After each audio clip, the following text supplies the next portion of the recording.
Le tableau croisé dynamique est un outil très très puissant qui peut être utilisé soit à partir d'une feuille Excel contenant des données à synthétiser, soit à partir d'une base de données comme Microsoft Access. Lorsque vous partez d'une liste de données dans Excel, cette liste doit être présentée de la manière suivante. Vous devez avoir sur la première ligne les en-têtes de colonne et sur les lignes suivantes les valeurs pour chacune des colonnes. Vous n'avez pas le droit d'avoir de colonnes vides ou de lignes vides.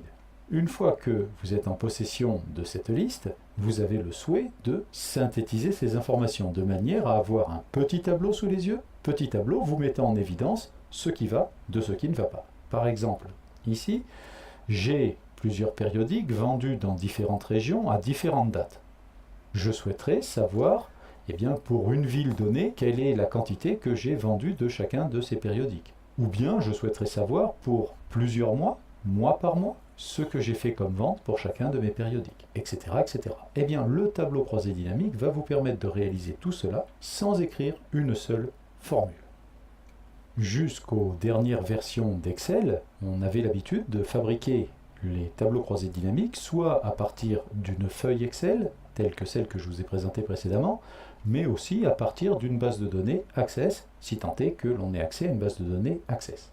Il faut savoir que depuis la version Excel 2013, donc la version que vous utilisez actuellement, il existe un tableau croisé dynamique survitaminé. Alors, qu'est-ce que c'est que le tableau croisé dynamique survitaminé ?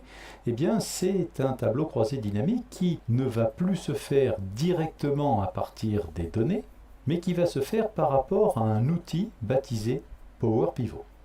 Cet outil Power Pivot va nous permettre de malaxer un volume impressionnant de données, quasi sans limite, volume de données issues d'une ou plusieurs bases de données d'un ou plusieurs types.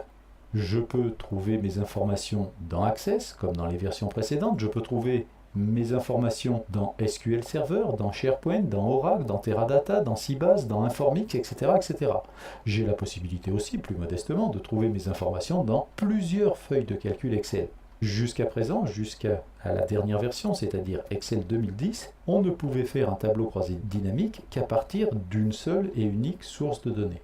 Grâce à ce système Power Pivot, nous allons pouvoir faire le même tableau croisé dynamique à partir de plusieurs sources de données différentes. Donc, pourquoi pas, à partir de plusieurs feuilles de calcul Excel différentes. Nous pouvons aussi nourrir notre tableau croisé dynamique avec des données qui ne sont pas, avec des données que l'on va glaner sur Internet dans des différents services web, comme par exemple Windows Azure Marketplace, qui est une zone sur Internet, un site, qui va me permettre de m'abonner à plusieurs flux de données différents afin de faire mes propres calculs sur Excel avec le tableau croisé dynamique. Voilà donc en quelques mots ce en quoi consiste le tableau croisé dynamique que je vous invite maintenant à découvrir pour de vrai dans le prochain tutoriel.